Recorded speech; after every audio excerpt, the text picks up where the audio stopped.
Good afternoon, dear students. In our last video, we have done the different laws of chemical combination. But after these laws comes to the next topic, Dalton atomic theory. This theory was given by John Dalton. John Dalton on 1808. According to this theory, इस theory के according जो John Dalton ने कुछ point को postulate किया था, वो point कौन कौन से हैं जो एटम्स के बारे में उन्होंने डिस्क्राइब किए थे. First one was matter consist of indivisible atoms. यानी जो मैटर है जिन एटम से मिलकर के बना है वो एटम इंडिविजुअल हैं, उनको ब्रेकअप नहीं किया जा सकता, उनको स्मॉलर पीसेस के अंदर ब्रेक डाउन नहीं किया जा सकता. ओके, इट मींस जो मैटर है वो स्मॉलर पार्टिकल से मिलकर के बना है जो इंडिविजुअल हैं. इनडिविजिबल है, इट मींस जिनको डिवाइड नहीं किया जा सकता है. Now after this one, second point is atoms of different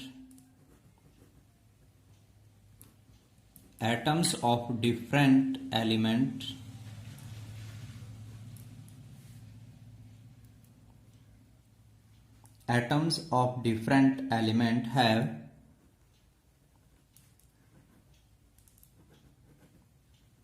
have different mass. अगर डिफरेंट एलिमेंट का एटम होगा तो उसका मास भी डिफरेंट ही रहेगा. Now third one is atoms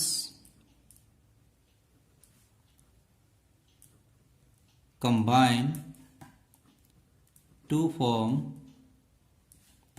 A compound. Atoms जब आपस में कंबाइन होंगे तो कंबाइन होकर के जो है कंपाउंड की फॉर्मेशन करते हैं. और जो कंपाउंड की फॉर्मेशन करेंगे उस कंपाउंड के अंदर जो एटम का मास है उनके मास का जो रेशियो होता है वो फिक्स होता है. क्या होता है? फिक्स रहेगा. उन एटम्स का जो मास का रेशियो है वो फिक्स रहेगा. And atoms of different elements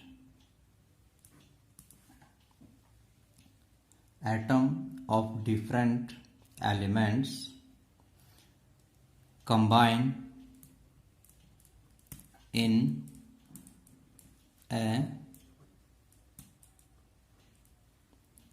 in a fixed ratio. जो एटम कंपाउंड की फॉर्मेशन करेंगे, डिफरेंट टाइप के एटम्स आपस में कंबाइन होकर के कंपाउंड बनाएंगे, तो उन कंपाउंड्स के अंदर जो एटम्स का रेशियो है, जो डिफरेंट एलिमेंट के एटम्स होते हैं उनका जो रेशियो होता है वो फिक्स होता है, fix ratio. Now fourth is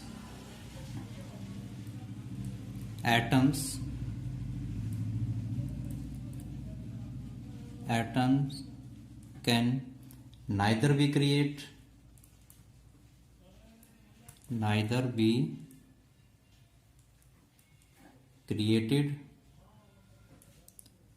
and nor be destroyed.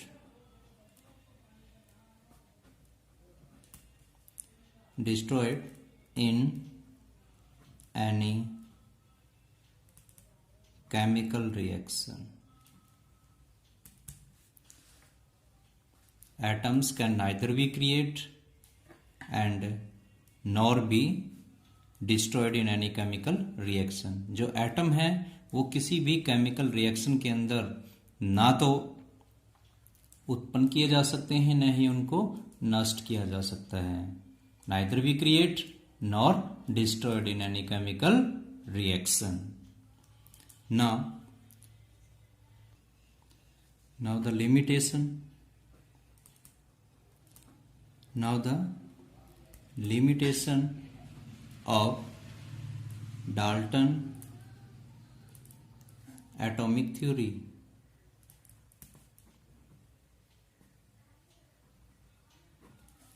Dalton atomic theory की क्या क्या लिमिटेशंस थी, क्या क्या उसमें कमियां पाई गई थी। सो फर्स्ट वन लिमिटेशन क्या थी? First one is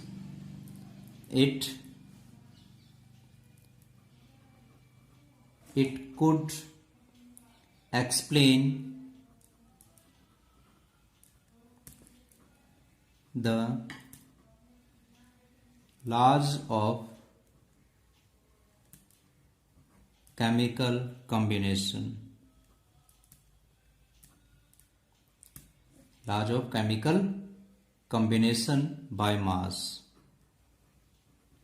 by mass के अकॉर्डिंग जो फर्स्ट 4 लॉ थे हमारे, वो बाय मास के अकॉर्डिंग था, लेकिन जो 5th लॉ था हमारा, लॉ गे-लुसेक्स लॉ था जो, तो वो गे-लुसेक्स लॉ वो मास के ऊपर डिपेंड नहीं था, वो वॉल्यूम के ऊपर डिपेंड था। इट मींस गे-लुसेक्स लॉ था जो लॉ ऑफ वॉल्यूम था, उसको एक्सप्लेन नहीं कर सका ये, बाकी सभी लॉज को इसने फॉलो किया था। Clear? But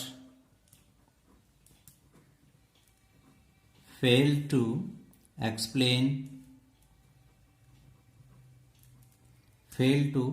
explain the law of gaseous volume.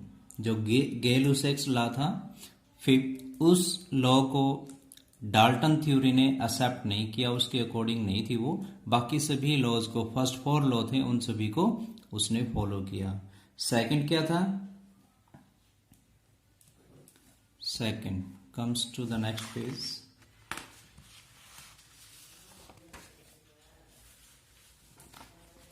Now second is it could not explain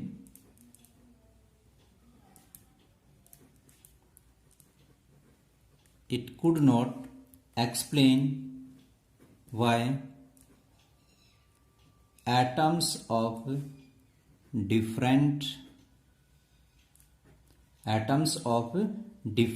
elements have different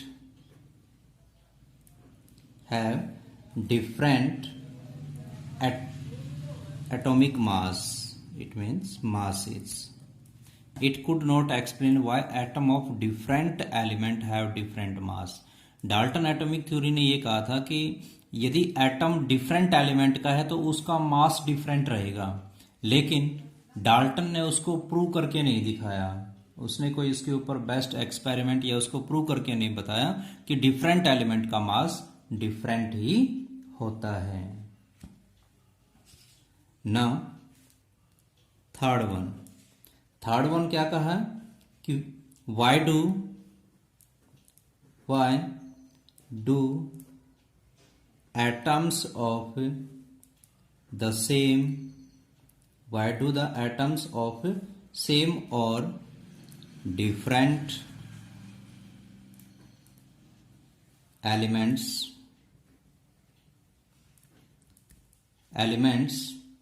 combine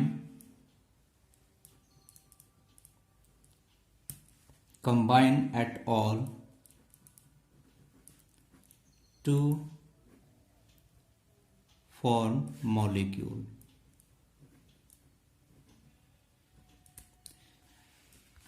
yes, तो थर्ड वन क्या था, क्या लिमिटेशन थी कि जो एटम्स हैं चाहे वो सेम के हैं चाहे डिफरेंट एलिमेंट्स के हैं, वो आपस में कंबाइन होकर के मॉलिक्यूल की फॉर्मेशन क्यों करते हैं, क्या उसका रीजन है, किस तरीके से वो मॉलिक्यूल की फॉर्मेशन करते हैं। तो ये मॉलिक्यूल की फॉर्मेशन के बारे में वो एक्सप्लेन नहीं कर सका।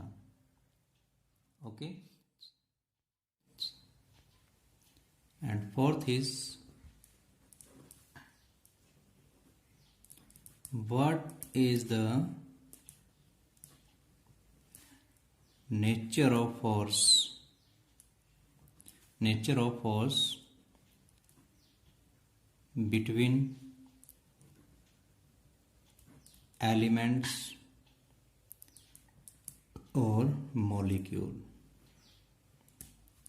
yes, वो ये भी डिस्क्राइब नहीं कर सका कि जो एलिमेंट या मॉलिक्यूल्स के अंदर जो एटम्स आपस में कंबाइन होते हैं वो किस फोर्स से उनके साथ जुड़े हुए हैं, उसमें कौन सी जो है बाइंडिंग फोर्स हेल्प करती है। Okay, now comes to the next topic is about atomic मास।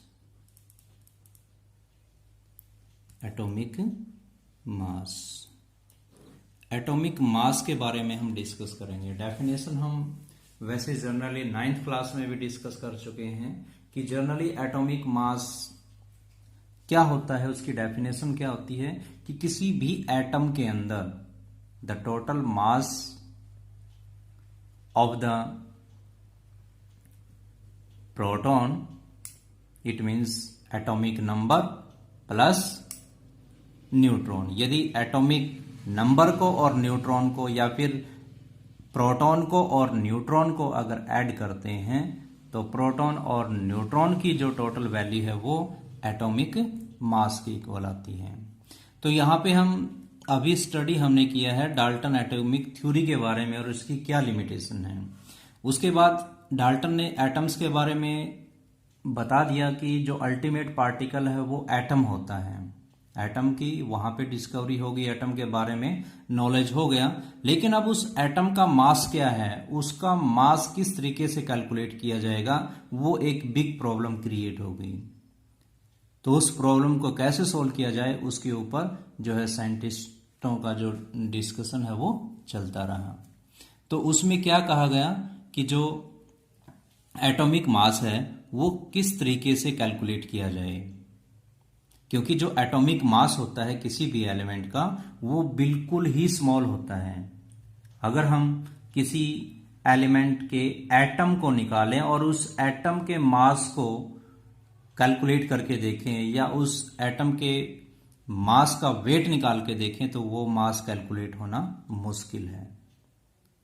मास को हम ग्राम किलोग्राम के अंदर मेजर करते हैं तो वो ग्राम और किलोग्राम में बिल्कुल ना के बराबर, क्योंकि उनका मास तो बिल्कुल लेस होता है, बिल्कुल ही स्मॉल होता है, जिसको डिटेक्ट करना बड़ा मुश्किल है। लेकिन अगर उनकी बल्क पोजीशन आ जाए, इट मीन्स बहुत ज्यादा नंबर ऑफ एटम्स प्रेजेंट हैं किसी एलिमेंट के और उन सभी एटम्स को कंबाइन करके अगर फिर उनका मास हम कैलकुलेट करते हैं तो वो मास की जो है वैल्यू थोड़ी सी बिग आ जाएगी। उस बिग वैल्यू के आने के बाद वो टोटल नंबर ऑफ एटम्स कितने थे, फॉर एग्जांपल अगर किसी का जो है मास बल्क पोजीशन के अंदर जब उसमें बहुत सारे एटम्स प्रेजेंट होते हैं, उन एटम्स का टोटल मान लीजिए कि 30 एटम्स हैं, किसी भी एलिमेंट के 30 एटम्स हैं और उनका जो मास है वो नियर बाय में भी 30 ही आ जाता है। इमेजिन कर लीजिए कि 30 एटम और उन 30 एटम का मास 30 ग्राम हमें मिल जाता है, तो इट मीन्स एक एटम का मास कितना होगा, फिर 1 ग्राम हम कैलकुलेट कर सकते हैं। तब कंसीडर करेंगे हम कि वो उसका जो मास है वो 1 ग्राम होगा। बट यहाँ पे प्रॉब्लम बहुत ज़्यादा है, क्योंकि किसी भी एग्जाम्पल हम लेते हैं जैसे हाइड्रोजन है, जो हाइड्रोजन का जो मास होता है वो 1.67 इंटू 10⁻⁻24 ग्राम के इक्वल होता है। और ये हाइड्रोजन का मास बिल्कुल ही लेस है, बिल्कुल माइनस में है, और इस मास को मेजर करना बड़ा ही डिफिकल्ट टास्क है।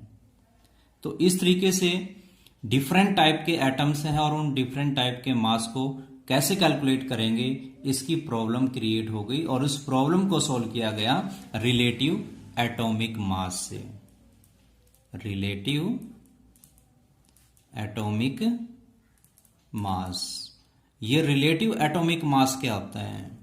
रिलेटिव एटॉमिक मास का मीनिंग होता है कि उस एलिमेंट का मास किसी दूसरे एलिमेंट से रिलेट करके, एक्चुअल में उसका मास तो कुछ और आएगा, लेकिन रिलेटिव एटॉमिक मास को कंसीडर किया गया फिर बाद में। और एटॉमिक मास को कंसीडर करने के लिए डिफरेंट टाइप के जितने भी एटम्स डिस्कवर हो चुके थे, उन एटम में से अब किसको एक यूनिट कंसीडर करें। फॉर एग्जांपल्स, पहले हमारे पास कोई मेजरिंग की, अगर हम स्टार्टिंग में पास्ट में जाते हैं तो उस दौरान क्या था कि इमेजिन कीजिए कि वहां पे कोई मेजरिंग की यूनिट नहीं थी और आपके पास डिफरेंट टाइप की स्टिक प्रेजेंट है, किसी का साइज कुछ है, किसी का साइज कुछ है, डिफरेंट टाइप की स्टिक्स हैं।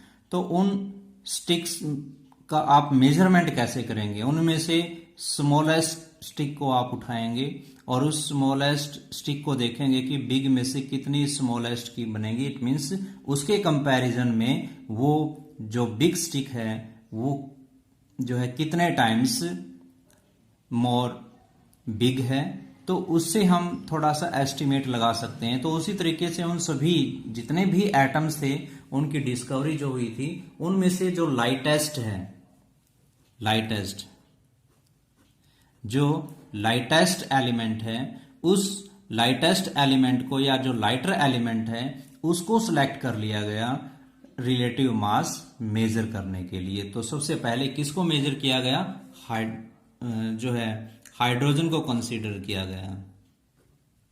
हाइड्रोजन को कंसीडर किया गया कि हाइड्रोजन का जो मास है वो बिल्कुल सबसे कम था और वो सबसे लाइटेस्ट हाइड्रोजन एलिमेंट था। तो उस हाइड्रोजन को कंपेयर करके किसी भी दूसरे एलिमेंट के साथ दूसरे एलिमेंट का मास कंसीडर किया गया। क्लियर? फॉर एग्जांपल्स, मान लीजिए कि यहां पे हाइड्रोजन है और यहां पे ऑक्सीजन है।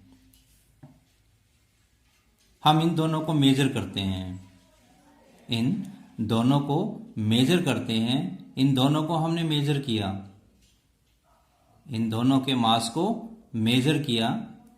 मेजर करने के बाद हमने उन दोनों का मास इक्वल लेके आना है, हाइड्रोजन का भी और ऑक्सीजन का भी, हाइड्रोजन का मास भी और ऑक्सीजन का भी।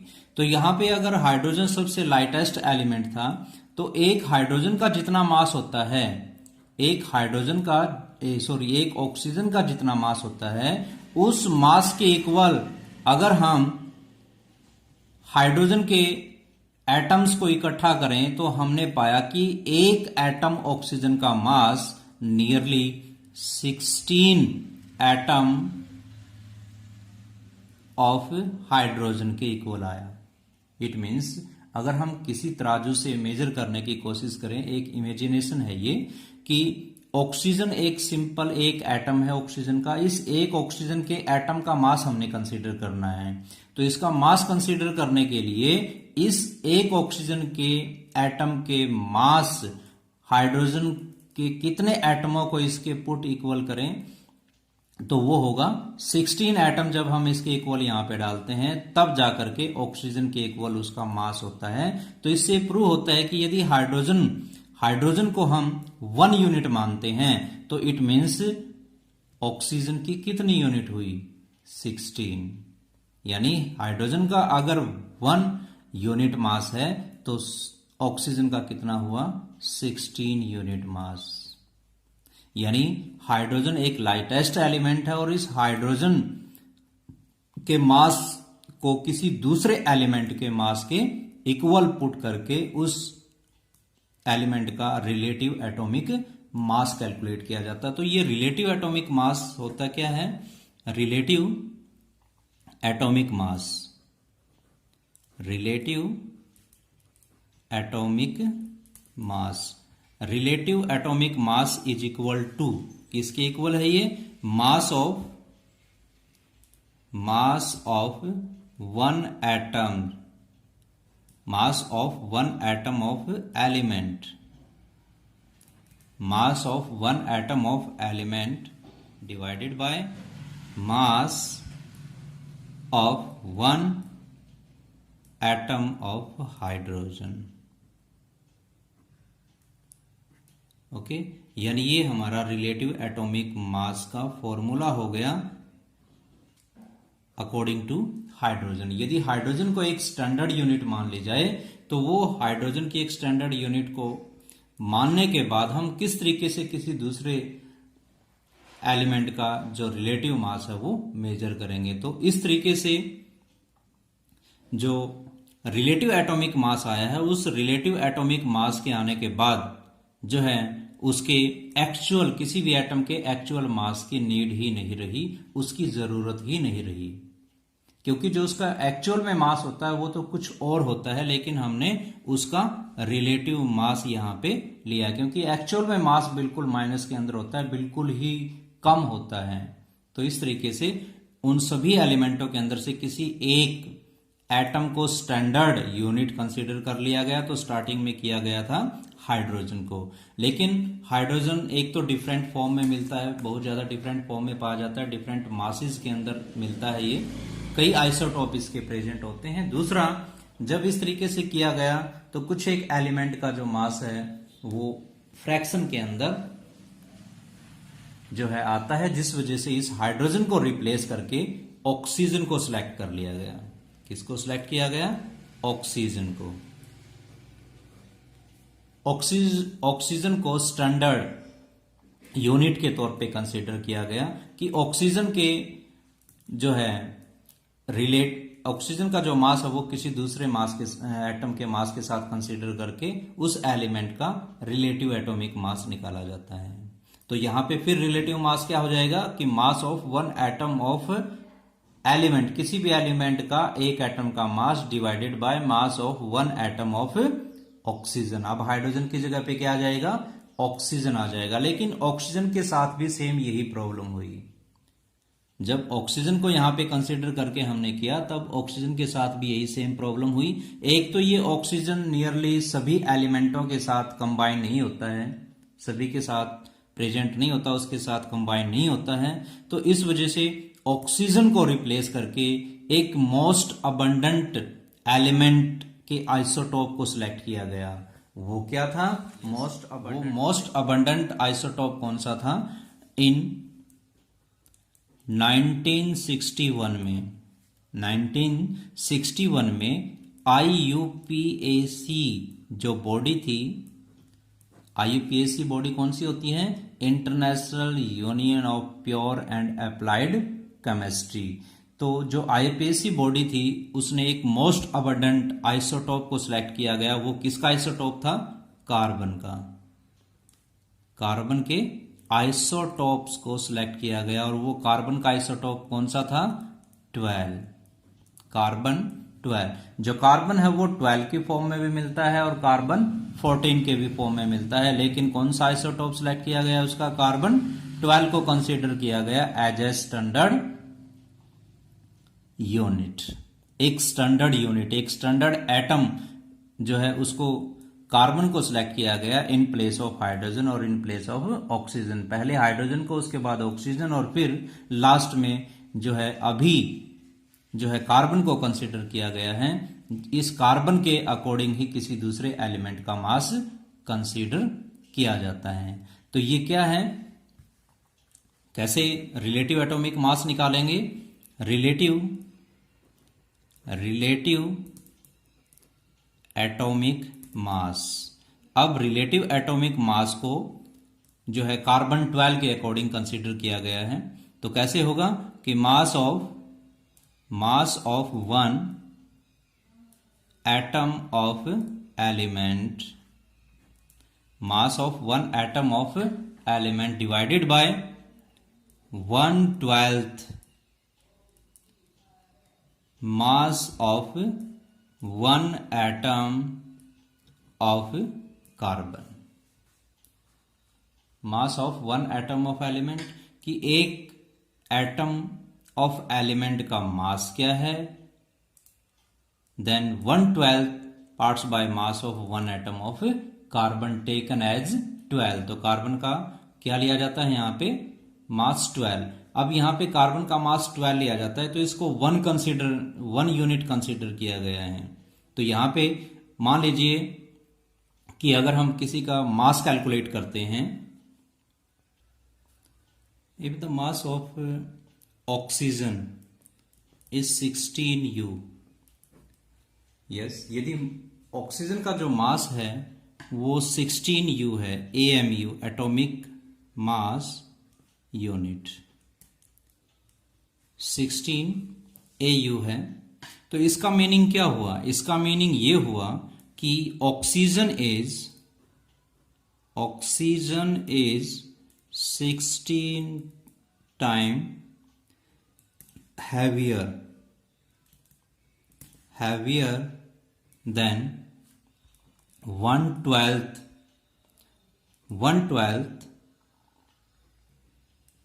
the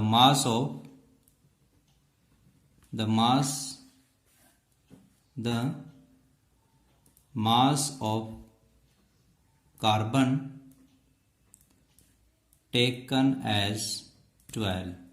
यदि कार्बन का हम 12 मास लेते हैं तो उसका 1/12 पार्ट क्या हुआ? 1 ही हुआ। It means 1 atomic mass unit हुआ।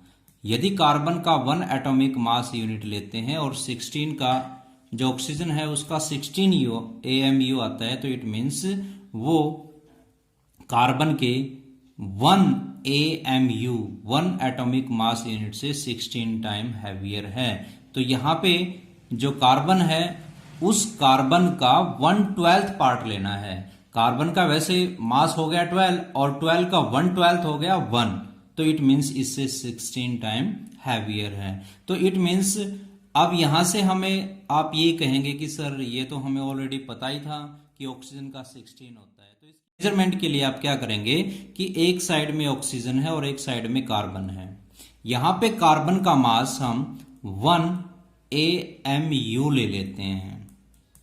कार्बन का 1 AMU, कार्बन का 1 AMU का मतलब यहां पे कार्बन का मास 12 नहीं है, यहां पे अब कार्बन का मास उसके मास का 1/12 पार्ट है, तो 1 एटॉमिक मास यूनिट यहां पे हो गया।